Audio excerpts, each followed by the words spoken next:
6 rules I use to eliminate tenant problems forever. This system ends all tenant struggles, no emotions, just cash flow. Let me ask you something. Have you ever dealt with a nightmare tenant? Late rent, constant drama, won't follow the lease, always demanding more. So I've managed over 50,000 units in my career. I'll tell you, tenant issues are not random. They're predictable. And better yet, they're preventable. So today I'm going to walk you through exactly how to never struggle with tenants again. This isn't a theory. This is over 30 years of trial and error, distilled into a system that we have in place today. So bad tenants start with bad screening. Tenant issues start at the front door, literally. If your screening process is weak, I guarantee you'll have problems later. Here's what real screening looks like. The credit score, that's a starting point, not the decision. Criminal check, required. Prior evictions, big red flags. Income verification, at least 3 to 4 times rent. Rental history, I want to talk to 2 landlords if I can, because the current one might just be trying to get rid of them. Also, watch how they communicate during the application. If they're disorganized, dodging questions, or pushing back on fees, you'll know how they'll behave later after moving. The most important thing is that you treat everyone exactly the same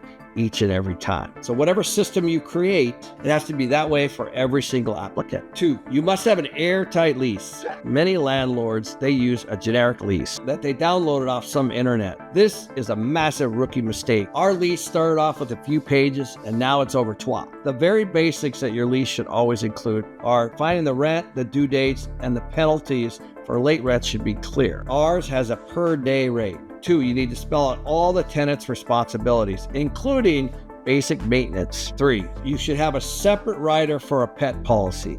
If you don't have a pet policy, you need one. You need a pet policy, a guest policy, and a maintenance policy. You need to have some language in there on the right to enter clause. Now, this is typically in the landlord tenant law in your area, but you need to know what that is. You can enter the unit at any time with a certain time frame, but you always have to notify the tenant beforehand. The most important thing is make sure that your lease matches the local landlord tenant laws, whatever they might be. And when in doubt, have your lease renewed at least by a landlord tenant attorney that knows the local state laws. It's a small investment that could literally save you thousands of dollars down the line. You need to set your expectation on day one. So the most successful landlords that I know are the ones that act more like coaches than cops. So the first week matters, and here's what I recommend. Do a detailed walkthrough with photos and, of course, signatures. Go over the lease with them. Don't just email it. Explain to them how to submit maintenance requests or any other issues that they might have. Tell them how the rent works, what happens if it's late, and how inspections are done. You're setting the tone. This is a business relationship, not a friendship. Being super clear is kind. Inspect your units at least twice a year. So you wouldn't buy a car and never lift the hood. So why do landlords rent out $300,000 assets but never check on them? So I recommend that you do at least 2 inspections a year. Check the AC units, the filters, the plumbing, the smoke detectors. Look for pets, extra occupants, damage, those kinds of things. And make it routine and punitive. In other words, there needs to be a consequence of anything that you might see. Tenants respect accountability when it's professional. Most damage happens slowly until it's too late. So regular inspections become little issues from becoming big ones. And you need to enforce the lease without emotion. Here's what a lot of landlords get tripped up on. They manage with emotion instead of policy. You need to be consistent here. So late rent, enforce the late fee. If it hits 5 days late, post the notice. No threats, no drama, just process. Tenants do not expect leniency. They actually exploit it, but they do respect consistency. If someone is truly struggling, you can always offer help, but through the right programs, not with your personal checkbook. This is the ultimate hack.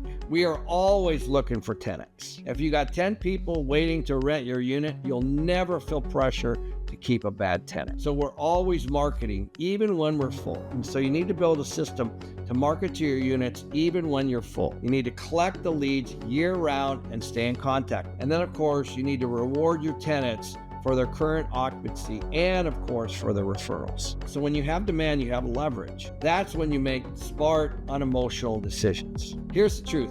Bad tenants don't just happen. They come from bad systems. So the quick recap is screen them properly. Use a professional lease. Set expectations up front. Inspect regularly. Enforce the lease with consistency. And stay in control by building a waitlist. If you want to download a free PDF on what my real estate company looks for before we buy, you can download that here. And if you want to see a video on a super important market update, watch this video next.